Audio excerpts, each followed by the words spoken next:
ব্রাহ্মণবাড়িয়ার আখাউড়া স্থলবন্দরে রপ্তানি আয় বাড়লেও পণ্য আমদানি অনিয়মিত হওয়ায় কমেছে রাজস্ব আদায়। ব্যবসায়ীরা বলছেন, গত মে মাস থেকে বাংলাদেশ থেকে ছয় ধরনের পণ্য আমদানিতে ভারত সরকারের দেয়া নিষেধাজ্ঞার কারণে নতুন অর্থ বছরে অন্তত 30% রপ্তানি বাণিজ্য ক্ষতির আশঙ্কা করছেন।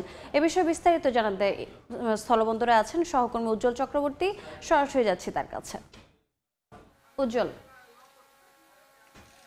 আমি এই মুহূর্তে আছি দেশের উত্তর পূর্বাঞ্চলের অন্যতম বৃহত্তর রপ্তানিমুখী স্থলবন্দর আখাউড়া স্থলবন্দর। এই আখাউড়া স্থলবন্দর মূলত 1994 সালে এটি শুল্ক স্টেশন হিসেবে যাত্রা শুরু করে। এরপর থেকে কিন্তু এটি 2010 সালে পূর্ণাঙ্গ স্থলবন্দর হিসেবে আত্মপ্রকাশ করে। এরপর থেকে এই স্থলবন্দর দিয়ে মাছ, শুটকি, চিটাগুড়, হিমায়িত মাছ সহ বিভিন্ন ধরনের পণ্য রপ্তানি হয়ে আসছে।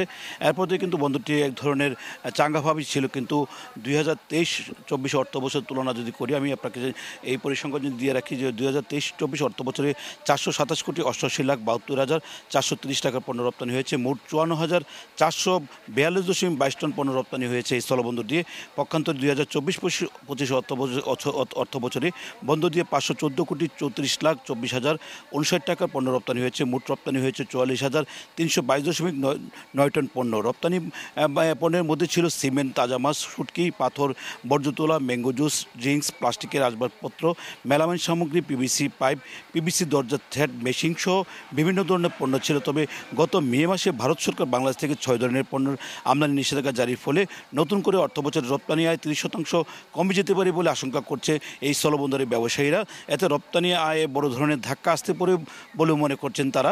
স্থলবন্দরের ব্যবসায়ীদের সাথে আমরা কথা বলছিলাম, তারা আমাদেরকে জানিয়েছে দুই দেশের চলমান বর্তমান কূটনৈতিক টানাপোড়েনের কারণে গত 9 মে থেকে ভারত সরকার ত্রিপুরা, আসাম, মিজোরাম, মেঘালয় স্থলবন্দর দিয়ে তৈরি পোশাক, প্রক্রিয়াজাত খাবার, ফলের স্বাদযুক্ত জুস, প্লাস্টিক, পিভিসি সামগ্রী, কাঠের ফার্নিচার আমদানিতে নিষেধাজ্ঞা আরোপ করেন। এর মধ্যে তৈরি পোশাক, ফার্নিচার ছাড়া বাকি সব ধরনের পণ্যই আখাউড়া স্থলবন্দর দিয়ে কিন্তু রপ্তানি হয়ে আসছে। এবং রপ্তানি বাণিজ্যে যে বর্তমানে যে কার্যক্রম চলমান আছে, এটি যদি চলমান থাকে তাহলে আগামী যে অর্থ বছর অর্থাৎ চলমান 25-26 অর্থ বছর কিন্তু এর নেতিবাচক প্রভাব পড়বে বলে এখানকার স্থলবন্দরের যে ব্যবসায়ীরা তারা কিন্তু আমাদেরকে জানিয়েছেন।